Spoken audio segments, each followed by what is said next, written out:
Awesome. Very cool. Yay. Welcome, students. So I'm just going to give a brief overview of what 1 Million Cups Madison is. Basically, we are a group here that meets every Wednesday here at the library. We always invite entrepreneurs or tech startups or anyone to come present to us. We consider ourselves like a dolphin tank because we're nice. But we ask questions to try and get them thinking about things that we think about, and have a lot of community engagement. So that's really what we do. We meet here every Wednesday, so I know this is an assignment for you guys, but if you ever want to come back, feel free. Other than that, any other announcements? If you guys are posting up on social media, please use our hashtag 1MCMadison. We'd appreciate it. So feel free to post up. Yeah, for sure.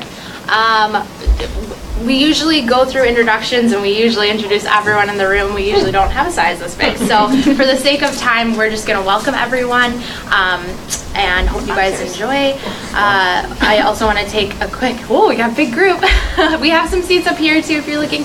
I also want to take a minute to thank our sponsors, Crescendo Coffee for the coffee, the library for the space, Old National Bank, and then Field 59 in the back for the live stream. So always like to do that. I'm just going to introduce myself. My name is Julianne Selesky. I'm the Director of Business Development at the Madison Club. I'm also with Culture Community. And my name is Diana Pastrana. I am the social media coordinator for 1 Million Cups, and I am with a commercial interiors company called M&M Office Interiors. Awesome.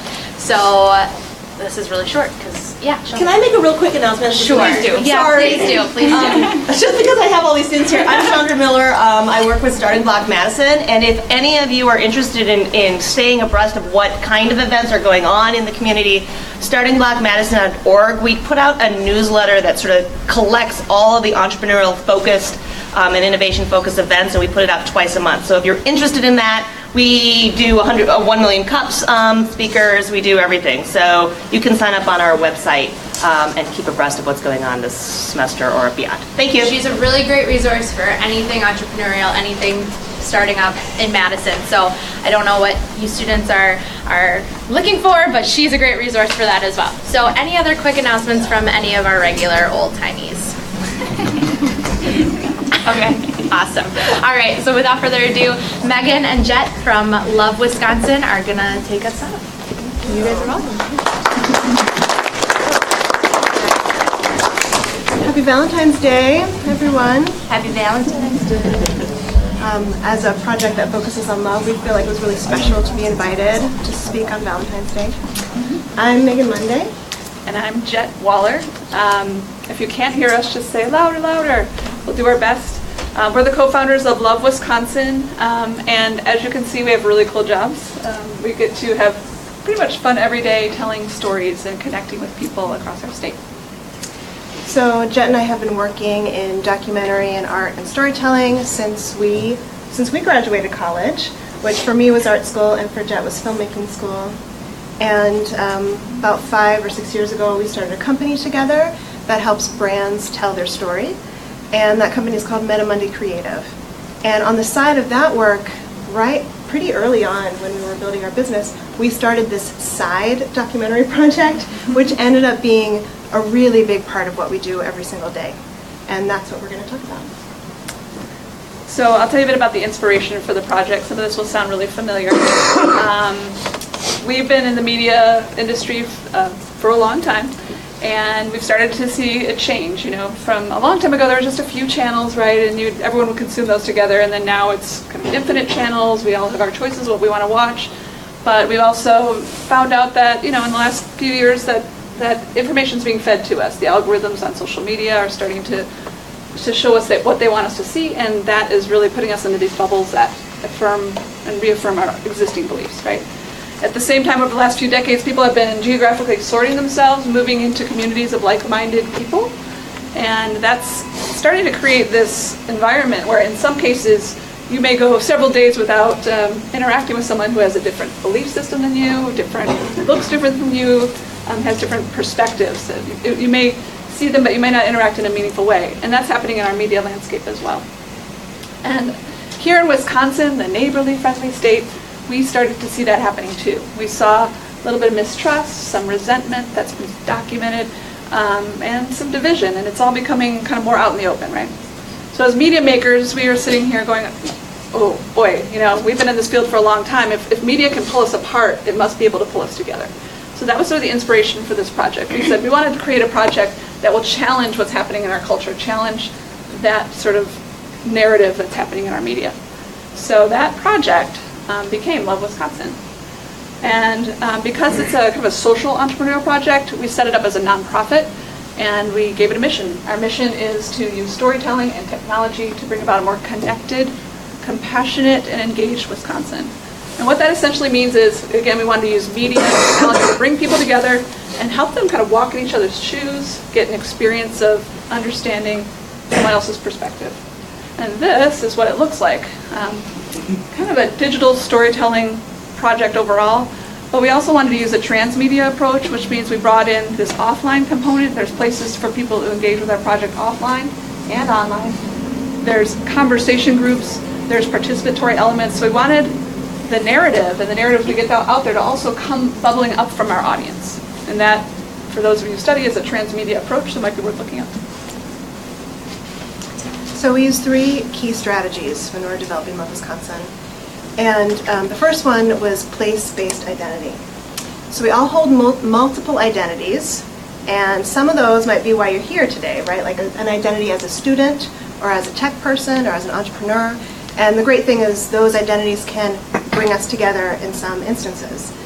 But the other side of that is that identities can also pull us apart and create silos and divisions within us. So as we were brewing this idea, we wanted to use an identity so people could have something to relate to, but we thought, what could be an identity that would hover above all of our individual identities that are informed by our interests or our culture? So we chose this place that we live, this location. Oh, you got it going? Oh, here is our place. Here's Wisconsin. So we thought if we could focus on this place that we all share, then that could be our glue for our project.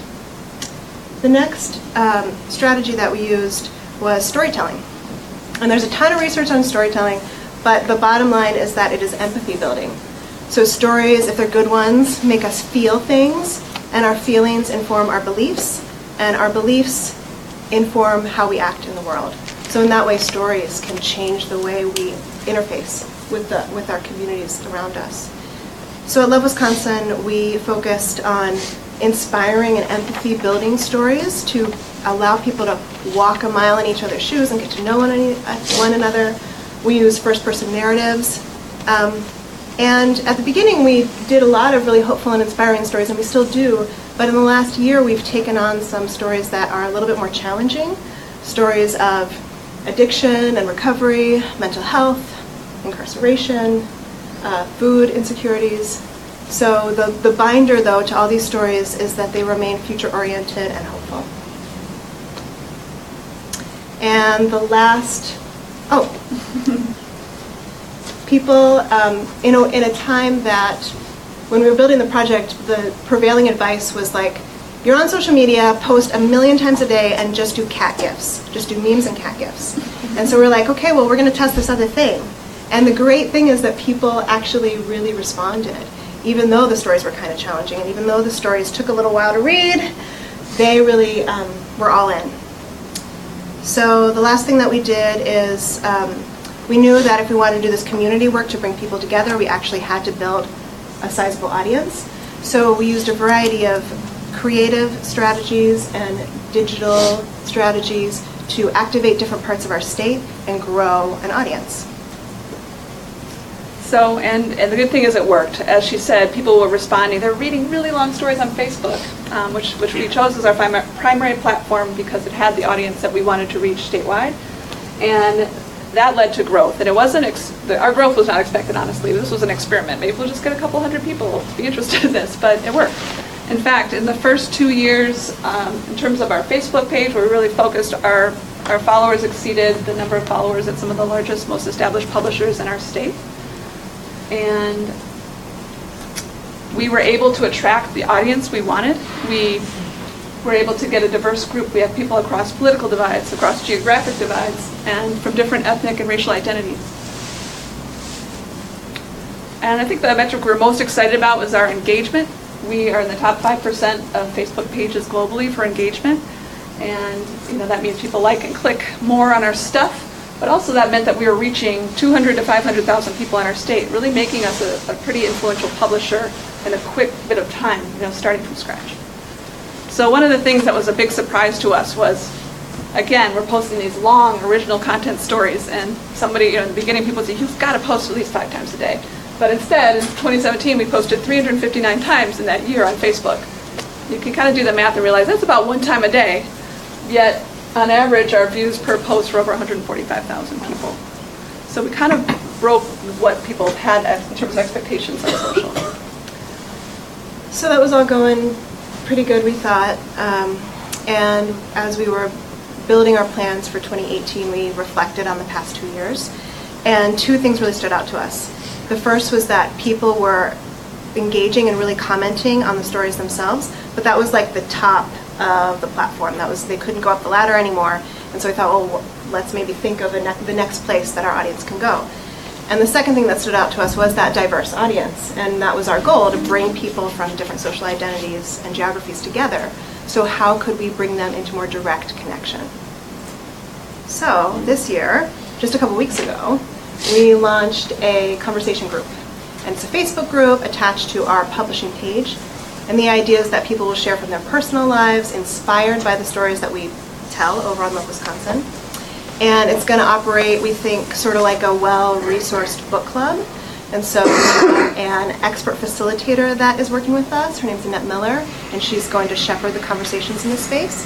The Wisconsin Humanities Council is sponsoring, and they're going to help us with bringing in context and resources to add depth to the conversation. And it's going pretty well. In the first couple of weeks, we have about 500 people that elected to join. And right now they're sharing their own life stories. So it's really fun to watch. There's like a sausage maker in there, and a bowling pin fixer, and a lot of farmers. A storm chaser, a storm tracker, and she posted photos of the tornadoes that she would chase. Mm-hmm. So you should join us. It's very exciting. So, as we said, we've only been around for just over 2 years, and so we are focusing still on growth and now on depth of our engagement. And this year is also a focus on sustainability. How are we going to make this model sustainable? As many of you know, in the tech startup world, you've got to build it. You've got to bring your users, and then you've got to figure out how to make that work without, making your brand less authentic. How do you bring partners in? How do you bring sponsors in? So we've been experimenting with some of that. And we're also looking to get that model to where it's functioning well enough that it can be scaled to other states or to become a national model. So that's where we are. And I think we can all play a role in this effort that we're trying to do here. And so as we look around, we all know that social media has kind of got a bad rap for good reason, right? It's something that we can pass around a lot of fear. We can stay in our bubbles there. We can pass around content that's mean. We can be there and never interact with someone that doesn't look like us or has a different experience than us. So what we would invite you to do is to make choices in how you consume your media, and maybe choose a project like Love Wisconsin or something similar to share and engage with and get to know other people in that way. And we can all be cultural change makers that way. So we invite you to do that. So thank you I know we only have 5 to 10 minutes and then we're going to have questions. So this is a short presentation. Thanks for listening. And we're excited for your questions, and we might have a couple for you as well.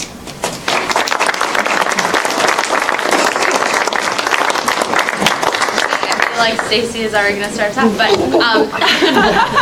but so just for the students in the room, we always have them do a short presentation, and then anything that they didn't get to, or if they felt time restrained or whatever, hopefully our audience can understand that, and then ask whatever questions you feel like you missed from the presentation, or if you have any clarification or anything like that. Also just a way to engage more with the community. Yeah. Before we start with questions, I just want to acknowledge Tom and Nelson that are in the room with us. And Tom is our digital strategist, and he's been with us as we've brewed this project at the beginning. And Nelson, where's Nelson? Nelson's there. Nelson is with us on our production team. So you see a lot of faces to the organization. So now we're going to open it up for questions, and you guys take it away. Wonderful presentation and mission. I absolutely love it. So thanks for coming today. With your focus on Facebook, you're talking about geographic and socioeconomic, trying to get a lot of diversity in there. Are you finding that you're missing 2 ends of the age spectrum? like a younger and the older demographic? I'm gonna invite Tom to come up here because they might have some of these technical questions since he's watching them closely. But it wasn't, we started this with a set of audiences in mind that we chose based on digital behavior that had to do with sharing and kind of getting as much reach that we could. And so that audience tended to skew to middle to older. So, and it was mostly female oriented. So we, kind of had a match of what we thought we would have as the composition gender-wise for our audiences and age-wise. And so we're still consistent within that, but that does leave a lacuna in some of the sort of younger areas. And I think for us, it's a platform issue to some degree. Our acquisition costs for getting younger users on Facebook are much higher than some of the other age groups that we work on. So, I think we've always, the struggle is that we're a small team.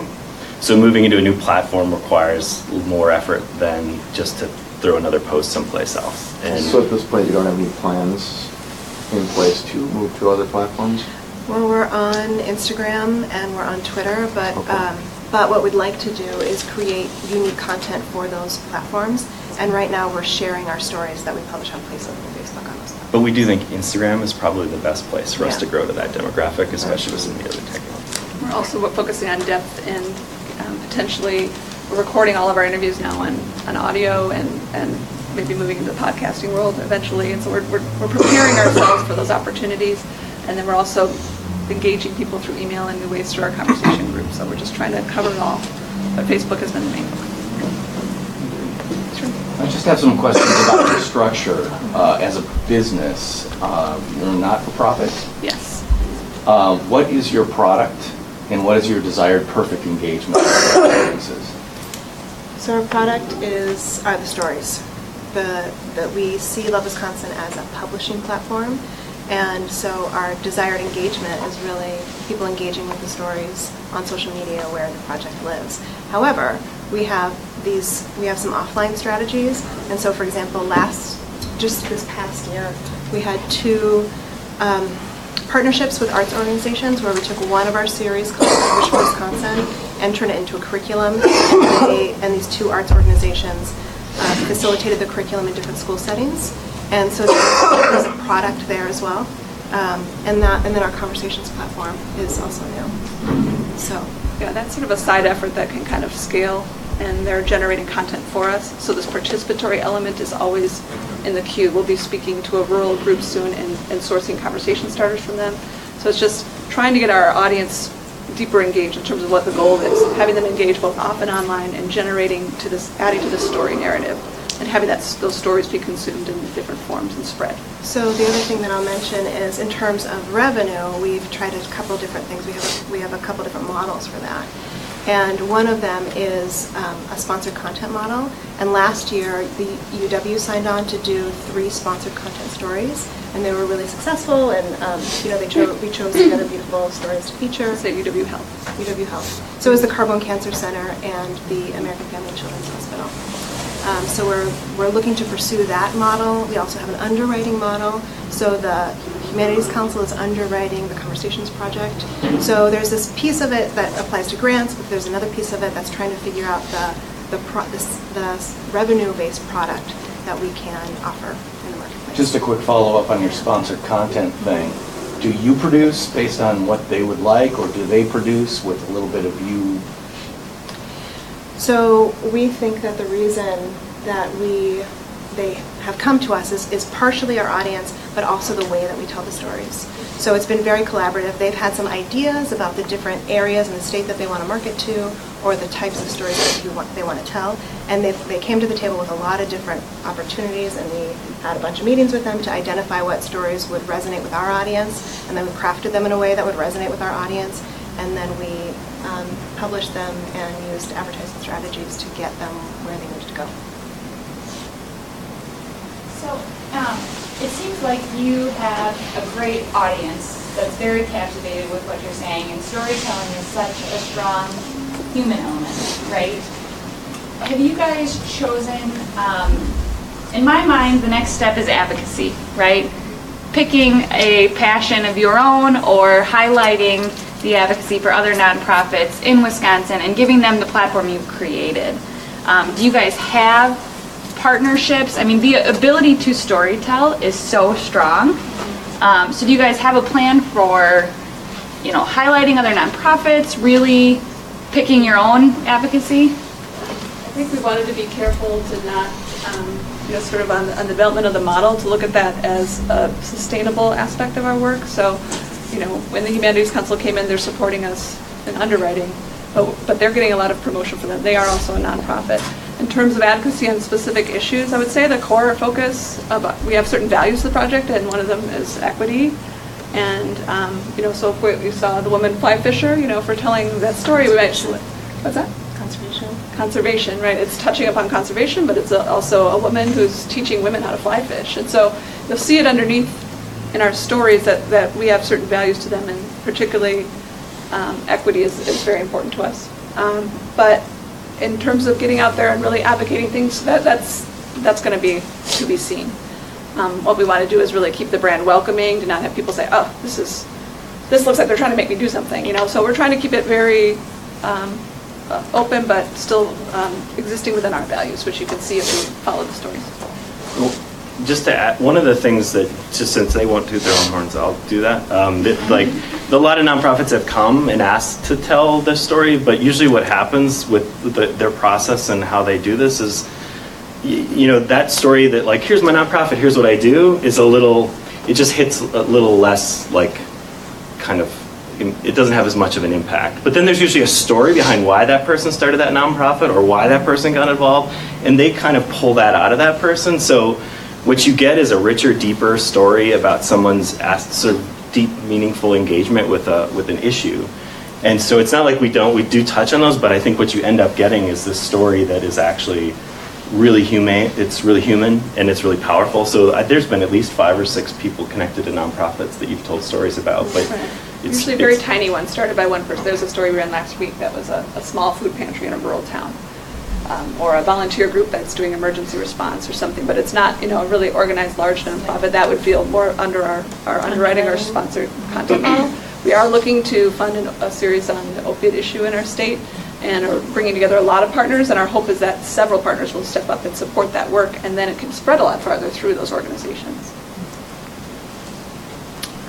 Okay. There's a student. It was pretty cool to see the graph in terms of followers, how it went so high up so quickly. How did you get your name out there so fast? There's a lot of sharing. Did you count on people that watched to share it, or did you do a lot of trying to say hey, this is what we have? How did you get your name out so fast? Answer that? We seeded a lot of conversations ahead of the launch, so we had a large network of folks that when we were building the brand behind the scenes and understanding who we were going to go after, we kind of made a lot of connections with folks, and so we kind of prepped them for the day of the launch. So we had an immediate spike, and then I think we front-loaded some of our very best content early on, and then we had that kind of natural channels of in-person kind of distribution for some of those videos that went out that were at big conferences. People would show it and say, oh, look at this. So we kind of grew it that way, and then we did a lot of follow-up engagement, and we did some advertising to kind of help grow. It was also our brand, though. I think we chose a brand that was we knew we wanted love at the center. And there's already a zeitgeist in the marketplace for that. You see the T-shirts with different states with the hearts on them, right? So we knew that we could capitalize on that warm feeling and that place-based identity piece, and we just really brought it to the forefront. And I think the content was also really different, and that's a credit to Megan and Jet.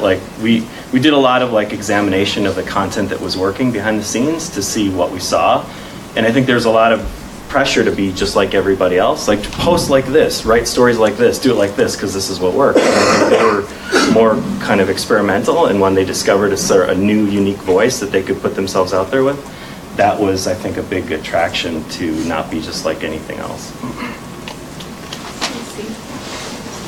So, you're a big fan. So with Facebook changing, and it's going to be harder for brands and companies to get that organic reach, I am looking to you guys for this group model that you're doing and the conversations that you're starting, live video, live interactive stuff. So, as a person who works with nonprofits, looking at groups as being a model of a way to actually engage with humans, I'd like for you to talk a little bit more about how you're ahead of the curve with groups, how you're running the groups, how you're inviting people into that group and getting people to agree to civil discourse and Annette's role. If you could talk a little bit about that, it's going to be an important model I think we should look at. Moving into the group space is what Facebook wants everyone to be doing, right? They're going to reward that. And we are seeing, we're being penalized a little bit on the publishing platform in terms of needing to spend more to get the same type of reach that we were getting. And that has been all along. It's been increasing, but it seems markedly so now. After the New York Times article came out, it was like pretty obvious. Yeah. So, but yeah, we wanted to, knowing that we had such a diverse audience, we knew, and that some of our stories were challenging. In fact, we have some really interesting stories coming up for 2018 that are even a little bit more, there's more to dig into than there have been in our previous stories. So we knew if we had a lot of people with all these different life experiences and perspectives in the same room, it might get a little messy. So we knew we wanted to take some of the philosophy and strategies of in-person facilitation models and try to host those online. So we haven't seen any groups that have a dedicated online facilitator, so we knew we wanted to try that. And Annette Miller has a focus on equity and inclusion, and so we felt like that was going to really fortify the type of place that we wanted to create. And so we have an agreement. When people opt into the group, they have to agree to speak civilly and respectfully and listen generously to each other. And Annette's there to reroute conversations if they don't go that way.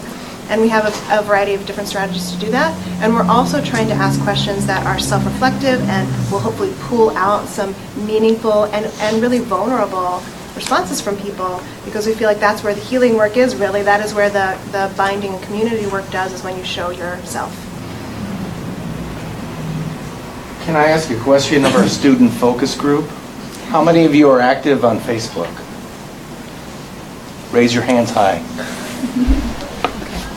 Thank you. So you all should come over to Love Wisconsin, right? Fill up our youth. Come into the group and watch it. It's really interesting, and participate. Well, and that's the big thing, because Facebook is going to be rewarding shares and conversation and activity, not just passive lurking or consumption. Yeah. Right. So that's got to be a huge part of your strategy. Yeah, we don't, I'm oftentimes trying to calm us a little bit on certain things, and so on this front, I feel like we have been well positioned for what Facebook wants to reward. And I think it's just a matter of the kind of evaluation of what's good in the sort of news feed and what's not good. And I think the content that we produce and the reactions that we get are really, I think the way in which that generous, empathetic kind of content sharing is going to end up being, we're going to be unique, and we're going to have more people kind of seeing our content because we rely so much on shares and comments. And I'd say, our next phase is to just try to be better on measurement. So we've done measurement in kind of ways that were fairly traditional, and we're also just trying to look at ways to measure empathy.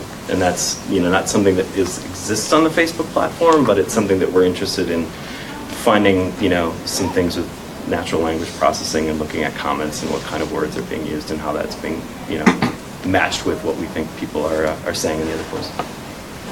Actually, it goes right into what my comment was, because I know I saw you guys recently at Kathy Kramer's talk about politics of resentment.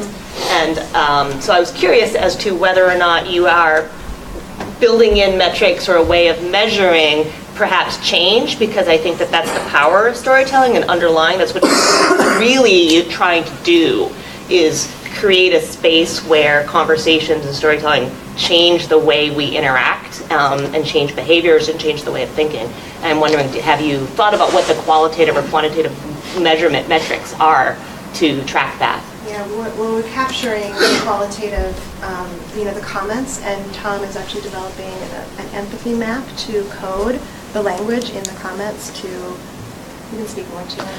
Yeah, there's not a lot of research out there that's sort of like well vetted. There's some in the kind of therapy world in which, self-reported measures of kind of empathy that clients have based on a therapist's reaction, and then the language of that is transcribed, so you can see how the patterns of the language kind of either match or don't match, and that gets rated as sort of empathetic by the client. So there's that kind of research. So what we're trying to do is figure out if we can pull comments and posts and see if we have particularly what we would call extremely empathetic responses in certain posts, and see if there's anything related to that, that kind of relationship between the comments. I mean, I think we see it oftentimes, and you read it, and as like judges of the post, you're like, this is really amazing. This is what we wanted to see. And now let's see if there's a measure related to the reactions that we get in the comments, and what we could call empathy in this space. So we're still working on that. There's really not anything out there that, you know, that we see that we can use just off the shelf. So it's a little bit of a kind of figure it out as we go. One other strategy there, we're releasing our stories this year in themes. There'll be breaks between them, but some of the themes are designed specifically for the conversation group. So there'll be 2 or 3 stories in a row about a particular theme, and so before that theme goes out, we might survey our group to get a baseline, and then after that theme experience, we'll survey them again. And so that's in part why when they come to our group, we ask for their email, because we want to get their input and feedback. So that's going to be a more designed, little smaller project that we hope to show how the stories and the group are facilitating knowledge, change, empathy, etc. Even your name there, the way it's shown on the screen, is pretty neat. You know, the heart inside the state, of course, but then the different fonts, and then the blue and the whites. Did that take a lot of time to do this? Is there a lot of symbolism there that? Honestly, we hired a talented design team, and we just really wanted to focus on it being hand-hewn and feel accessible as like a, you know, just that idea that it's hand-drawn, that's about people, that it's not. We call that little circle that has the state shape in it the thumbprint. So it is a nod to this personal human piece of storytelling. And then the place-based identity and the state of the shape and the love orientation, the empathy orientation and the heart. And so, yeah, it was you know, a thoughtful part of the process when we were developing our brand, and we're happy with it. Mm-hmm. This seems so cool, and it's really good to see the internet used for something so like humanity affirming. With that said, I'm curious about what your strategy around like trolls and hate are. Mm-hmm. So if I'm understanding right, you're necessarily curating the stories, so you kind of get a pass at that first level in keeping them out. But as you move into conversations, okay, there's a facilitator and people agree to some terms, but I mean, I guess have you seen that problem, and do you anticipate it as you scale? And then what do you do? How do you strike the balance between, you know, stopping the things that certain parties might argue can't even be uttered aloud in civil society, but still letting people with maybe, you know, unpopular opinions feel engaged and part of the conversation? Well, one of the things that people agree to when they enter into the conversation group is that they need to speak from their own lived experience rather than their ideas about the world that might not be attached to something they've actually been witness to or felt themselves. So that's one way to reroute a conversation. That's an interesting perspective. What in your life has made you feel that way? And then it's it's a little bit therapy, right? Like walking back from your own beliefs and saying, what am I really feeling? And what is informing that bias, right? So we haven't had that yet in the conversation group. We have had it a little bit on the main page. And then we either, we have a policy though that the comments can't be hateful. So we have. Honestly, it's been under 10 trolls in the history of the project, and we hide them. But we've had like a few statements that are just erring a little bit off our guidelines, and our facilitator is writing to them earlier on our page and saying, just a gentle reminder about the group agreements, we don't make broad sweeping statements about other groups, or we don't use pronouns in this way, or whatever. And people are like, cool, all right, and she's handling that. That's why we have her there, because, and she is very much about, we all are, that this is a space where people with different views are going to need to be able to come together and state them. So if you state them from personal experience, if you don't make a big broad generalization, if you keep it to you, then it's okay. So that's what we're hoping will happen, honestly, that there will be differences of opinion. The tone, though, that's really set by the people that have chosen to follow the project has been very encouraging, and they really cheerlead everybody who tells their story on the project. So there is this It happens sometimes, but it almost feels like a real anomaly, like they're a real black sheep when they do that. And so there's sort of a group culture in effect too. The nature of the stories is that, like in a lot of cases, those ones that touch on those, it's such a, the person who's telling their own story is so incredibly vulnerable. And it's just one of those things in social that if somebody puts themselves out there like that, to be the voice that tries to negate that with some kind of, I want to make this statement, Right. you just sound like a total, you know, just bad person, right? I mean, and so those people just are an anomaly, and they have to feel like they're that thing that made the room go silent. So it rarely happens. It's just so outside of the norm of what this process. But you're right, it's really important to be on top of it and to try to create, I mean, especially in the group, we're trying to really guard those rules so that people can feel safe to share from their own lives. That's awesome. The metric that caught my eyes, there were two in the graph, the 49% conservative, 23% liberal. Mm-hmm. That is counterintuitive to what my intuition thinks it would be. Yeah. Can you explain where you think that comes from? Well, that was part of our targeting in the beginning, which was we knew we're artists, we're storytellers. We figured Madison and Milwaukee would come along for the ride, and so we didn't really advertise to them. We looked at getting out around the state, both in terms of how we drew people to the project through advertising, but also through storytelling. So what was incredible is when we went to a small town and still told 3 or 4 stories there, that entire town would be activated on our project and become a part of it. So for a long time, it was like Viroqua, we went there initially, I think, but we had Green Bay is actually that area, and all the surrounding areas pretty strong on our project. And we went there. We went to Appleton. We spent a lot of time in Appleton. So that was part of the strategy, was to get around the state and to activate those communities. And what would often happen is people would say, "Oh, I'm not from your town, but I grew up on a farm just like you did, and I had an experience that was similar to you." So there's a lot of just getting out and listening. People around the state makes people feel heard and they want to be there. We benchmarked that to the Pew Research about the kind of political breakdown of the state. So that's pretty reflective of the actual breakdown politically of the state. And you see it if you divide those. If you look at the group that's more conservative, you look and it's like Wisconsin Beef Council is their favorite Facebook page, right? And then if you look at the other side, it's like Willie Street Co-op, you know. So it's like these two worlds that seem like anachronistic in certain ways based on what other things that they do on Facebook are very much combined in this project. My question is tied to this, so I apologize if it's repetitive, but I just want to make sure you haven't touched on anything that we're missing here. So you're right, there's kind of these loops of blue communication and red communication on social media, and they almost never interlap. They're very, very close. So did you have any specific strategies to kind of tie them together, or to poke into red, or to poke into blue and pull them together? Because this is just kind of an anomaly. I think that's the problem, right? Yeah. Like, our perspective in some ways was that we saw an identity-based shift that moved towards that thing, right? I'm red, I'm blue. And we said, well, yes, you're a Wisconsinite, right? And as someone who came here and then told stories with people who weren't from here, and we talked about it, our feeling was that that should be the primary seat of your identity, and let's talk about what that means, and let's talk what neighborliness means, and let's talk about all these different things that we all hold true. And that idea of that being a part of your identity is so superficial, and we don't care about that, right? There's something else deeper inside of you that says you want to do all these different things, you belong to these different communities, that we're not even going to engage in that. So I don't think we ever, that was the biggest problem that we had, right?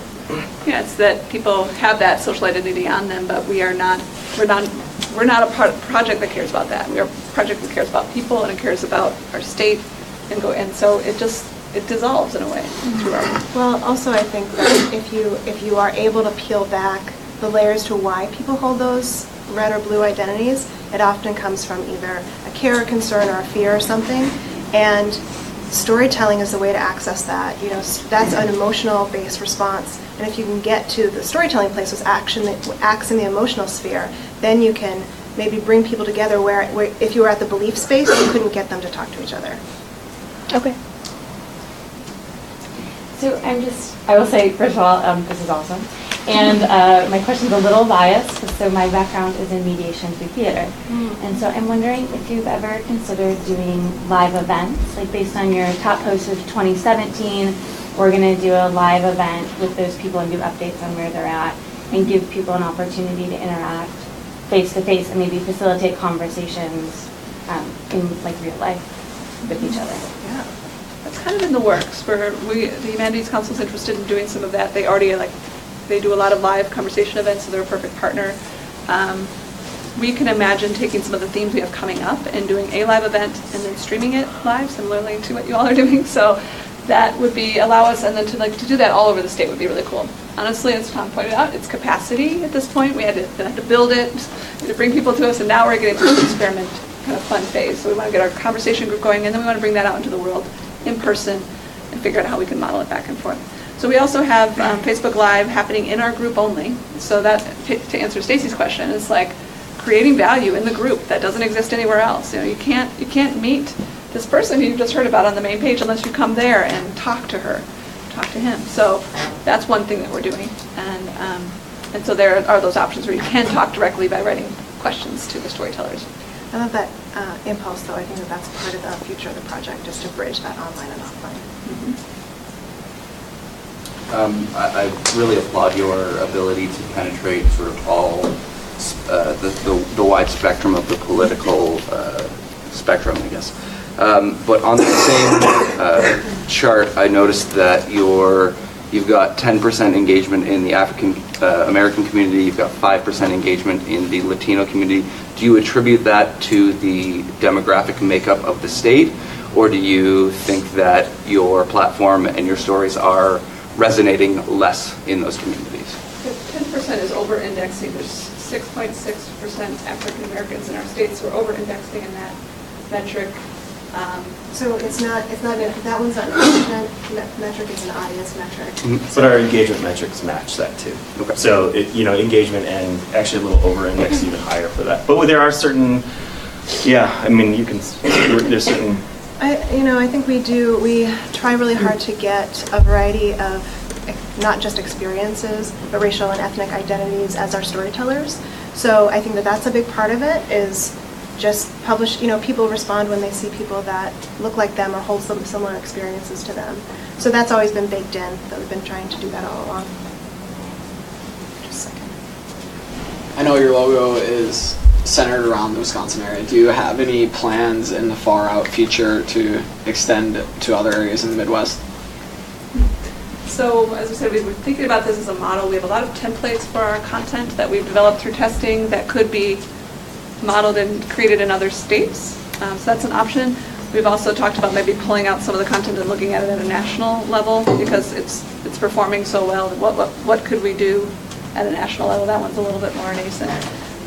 But it's getting to the sustainability piece, the revenue model, making sure that would work so that if we did go to another state, it could fly, right? So those are the dreams, but we're still working on our sustainability piece. And no other state loves themselves more than us. That's true. No, that's not true. Every state feels the same way about themselves. Texas, maybe. Yeah. All right, well, on that really happy note, so that's all the time we have. I want to be respectful of everyone's time. It is just a little bit after 10.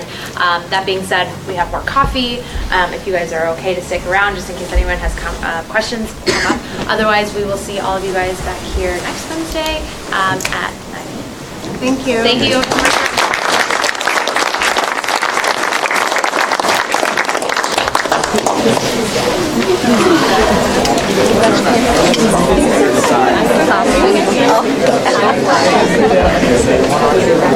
Stop.